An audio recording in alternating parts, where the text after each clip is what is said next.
Hello and welcome back to SkillWeb. In this tutorial, I'm going to show you how to move board in Trello. So let's have a look now.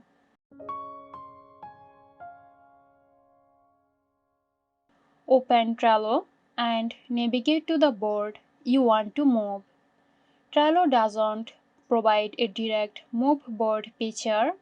Copying a board to a new location and deleting the original accomplishes a similar outcome.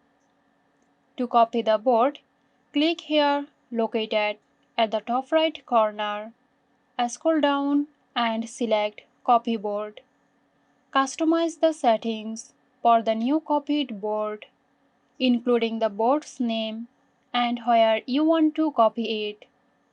Then click Create. Once the board is copied to the new location, review it to ensure everything transferred correctly. If you are satisfied and no longer need the original board, you can close it. So that's it. Hope you found this tutorial helpful. Stay tuned for more helpful tutorials here at SkillWeb. This video is sponsored by Zerosoft. Zerosoft offers graphic design, UI UX design, digital marketing and web development.